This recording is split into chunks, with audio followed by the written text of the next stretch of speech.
गसाइगावनि खाग्राबारियाव गुरुफेला दैसानि सायाव फाखानि दालां लुनायनि अन्थाइ खाम्फा गायसनदों। कक्राझार जिल्लानि 28 नं गसाइगाव विधानसभा बियाबनि सिङाव थानाय खाग्राबारि गामिनि रायजो राजाफोरा गुरुफेला दैसायाव दालां गैयैनि जाहोनाव गोलाव समनिफ्रायनो हान्थामेला खालामनायनि मुङाव गोबां जेंनाजों मोगा-मोगि जाबोनो गोनां जादोंमोन। रायजो राजाफोरनि जेंनानि फारसे नोजोर होनानै बे दैसायाव गोदानै फाखानि दालां लुनायनि थाखाय अन्थाइ खाम्फाखौ दिनै 28 नं गसाइगाव विधानसभा बियाबनि एमएलए जिरन बसुमतारिया बेखेवनानै होयो।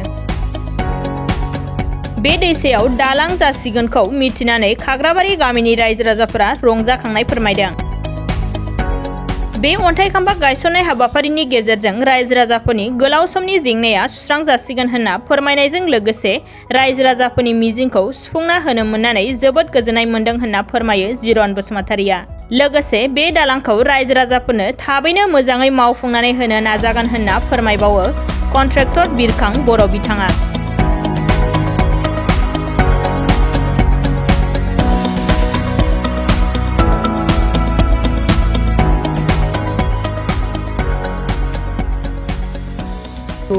आंथ' बिराद खुसि जादों माने आजौ आथानिफ्राय जों बेखौ आसा खालामदोंमोन जागोन खोमा नंनानै खिन्थु देग्लायसो जाफुंफुंबाय। दा कन्ट्राक्टरनि पक्षेबो जों साबायखर होबाय जों खुसिजोंनो जाहाथे बियो जाहाथे जोंनि माबायाव मोजां जायो। बेसेबांसो गामिनि रायजो राजाफ्रा बिजों थांलाय फैलाय खालामो? फ्राय बे रिजार्भ ओनसोलनि मानसियानो बिजों फैजोबो। बे सर्टकाट लामा ना। बहा थांजायो बे लामा? बे गुरुफेला गसाइगाव ओरै थांजोब्बाय। दालां जायै समाव माबायदि उसुबिदा? बेथ' सानस्रिनासो थांनांगौ जोङो दै उन्दैफ्राबो स्कुल हाबनायाव बे दै माबा गिदिर देरोना सम सम देरोब्ला लेखाखौ ओरै लादो सानस्रिलांदो उफायथ' गैया नोङो बिजों थांनांगौ खस्थ' लानानै। जोबोद खस्थ' जायो। जोबोद खस्थ'मोन। অল খাগৰাবাৰী আৰু ইয়াত কিমান দিনৰ পৰা ব্ৰিজ নাছিল? বহুত মানে আমাৰ গাঁৱতো পুৰণা আছিল মানে ব্ৰিটিছ আমলৰ পৰাই আছে আমাৰ গাঁৱতো কিন্তু অসুবিধাটো এই পানীৰ কাৰণে আমাৰ ৰাস্তা ঘাট নাই খুব মানে আগৰ পৰাই মানে কষ্ট চলি থাকিছিল আৰু কি। ল'ৰা ছোৱালীখিনি স্কুল কেনেকৈ গৈছিল? হয় আমালোকে আগত মানে স্কুল পঢ়িছিলোঁ মানে পানী পাৰ কৰি পেলাই যাব লাগিছিল এতিয়াও মানে এনেকুৱাই আছিল আৰু এই বিটিচি মানে 27 বছৰ বা 17 বছৰ হলো তথাপিও আমাৰ গাঁৱৰ ডেভেলপমেণ্ট হোৱা নাই। এতিয়া ৰাইজৰ কাৰণে অতিকৈ ভাল খবৰ। বহুদিন ধৰি এই কাগ্ৰাবাৰী অঞ্চলৰ ৰাইজে এই গৰুপলা নদীৰ ওপৰত দলং নথকাৰ কাৰণে আৰু ৰাস্তা ভাল নোহোৱাৰ কাৰণে বহুতো যাতনাত ভুগি আছিলে। কিন্তু আজি বহুত দিনৰ মূৰত আমাৰ কণ্ট্ৰাক্টৰ ডাঙৰীয়াই PMGSYৰ পৰা এই ব্ৰিজখন আজি চেংচন কৰাই লৈ আনিছে। তাৰ কাৰণে মই তেখেতক ধন্যবাদ জ্ঞাপন কৰিছোঁ।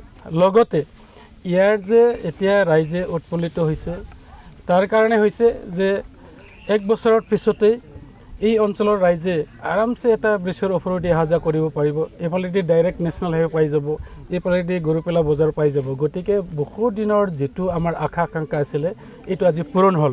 গতিকে মই ক'ব বিচাৰিছোঁ যে 28 নম্বৰ সমষ্টিত অতি কমেও ইয়াত মানে বহুত মানে কাঠৰ দলং আছে, প্ৰায় 30+ দলং আছে আৰু এইবিলাকো মেৰামতি কৰিব লাগে বা এতিয়াতো মেৰামতি নহয় ৰিপ্লেচ কৰিব লাগে RCC ব্ৰিজ হৈ যাব। আৰু ইয়াৰ লগতে বহুতো নতুন দলং তাত কনষ্ট্ৰাকশ্যন হ'ব। আজিৰ যিটো আমি ইয়াত উদ্বোধন কৰিবলৈ লৈছোঁ ইয়াত নতুনকৈ কনষ্ট্ৰাকশ্যন হ'ব। আকৌ আমাৰ অসম চৰকাৰে আমাৰ 28 নম্বৰ সমষ্টিৰ কাৰণে য'ত কাঠৰ দলংবোৰ আছে সেইবোৰত নতুনকৈ বনোৱাৰ কাৰণে 18খন দলঙৰ ইয়াত প্ৰস্তাৱ দিয়া হৈছে। গতিকে তাৰ কাৰণে মই অসমৰ মুখ্যমন্ত্ৰী সন্মানীয় ডক্টৰ হিমন্ত বিশ্ব শৰ্মা দেৱক মই ধন্যবাদ জ্ঞাপন কৰিছোঁ। আৰু ইয়াৰ লগতে আমাৰ সন্মানীয় BTR চিফ প্ৰমৰ বড়ো ডাঙৰীয়াও আমাক ছাৰ্ভে কৰি থাকিবলৈ কোৱা হৈছে যে আমাৰ য'ত অসুবিধা হৈ আছে ৰাইজে তাত কেনেকৈ আমি যাতায়াতৰ ব্যৱস্থাটো সুফল কৰিব পৰা যায় তাৰ কাৰণে এই কামবোৰ চলি আছে। গতিকে আজিৰ দিনটো আমাৰ কাৰণে এটা ভাল দিন যে আমি যিটো আশা আকাংক্ষা কৰিছিলোঁ ৰাইজে যিটো মানে দীৰ্ঘদিনীয়া যিটো সমস্যাত ভুগি আছিল আজিৰ পৰা এইটো নাইকিয়া হৈ যাব। গতিকে ধন্যবাদ জ্ঞাপন কৰিছোঁ আমাৰ কেন্দ্ৰীয় চৰকাৰ, অসম চৰকাৰ আৰু BTR চৰকাৰখনক। खोब मोजां मोनदों। 20 बोसोरनिफ्रायनो बिथांमोनहा बे एरियानि ओनसोलनि बिथांमोना बे दालांखौ नेबाय थादोंमोन जागोन होननानै गमामायैनो दिनै जानायनि लामायाव फैबाय। बे दालांखौ PMGOIS हेडनिफ्राय आराम्भ खालामनाय जासिगोन। अलरेडि टेन्डार जाबाय, एलटमेन्टबो जाबाय। दा खामानिनि प्रसेसटा खालामनायनि सिगां जोंनि माननीय MLA जिरन बसुमतारी सारा फैनानै दिनै उद्घाटनबो खालामबाय। जों केम्पबो अलरेडि लुखांबाय। गाबोननिफ्राय जों आराम्भखौनो खालामसै। बे दालांजों लोगोसे 5.5 किल'मिटार लामाबो दंफायो आरो लोगोसे मोनसे बेनिफ्राय एसे फिसासिन दालां मोनसे दंबावो।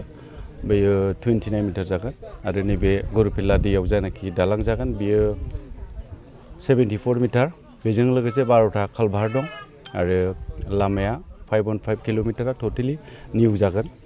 थ' बे खबरखौ मोननानै रायजोफ्रा खोब रंजानाय मोन्दों। थ' रायजोफोरनि रंजानायखौ नुनानै आंबो खोब गोजोननाय मोन्दों। लोगोसे मोनसे प्रसेसा थाबाय जे जेसेबां हायो बे लामा आरो दालांखौ बिथांमोना मावफुंना होनो थाखाय आं दिनै थाग थियारि जाबाय। थ' ओंखायनो दिनै बे प्रग्रामखौ खालामनाय जादों आरो प्रग्रामनि गेजेरजोंहाय जोंहा डिपार्टमेन्टनि SDO PW रड्सनि लोगोसे एसिस्टेन्ट इन्जिनियार आरो आंनि सासे पार्सनेल इन्जिनियार बिथांमोना बाव दंफैयो। थ' दिनै एलाइटमेन्ट ब्रिजनि लानाय जागोन। बेनिफ्राय गाबोन कालभारनि बबे जायगायाव जागोन बेखौ दिरुननाय जागोन। बेनि उनाव नेक्स्ट मोनसे ब्रिज दंबावो बेखौबो गाबोन दिरुनगोन आरो लामानि खामानिखौबो जेसेबां हायो थाब आराम्भ खालामसिगोन। आरो आं आसा खालामदों बे एरियानि रायजो राजाफ्रा आंजों गावबुरा दंफायो खाग्राबारि गामिनि। थ' हाजासे आंखौ मदद होगोन होनना आं आसा खालामदों आरो बिथांमोननि जायनाखि खुसि जायनाखि दिनै बे ब्रिजनि खबरखौ मोननानै रंजानाय बेयाव आं मोनसे अनुमान खालामनो हादों जे आं बिथांमोननिफ्राय 100% आङो सापर्ट मोनगोन, कपारेसन मोनगोन। खामानि मावनायाव जेबो उसुबिदा जानाय नङा। बेखिनिखौनो आं आसा खालामदों आरो दिनै खोब मोजां मोननायनि गेजेरजों नोंथांमोननि मिडियाखौबो आं दिनै धन्यबाद होबाय आरो बाव नुजाफैनाय गासिबो रायजो राजा आंनि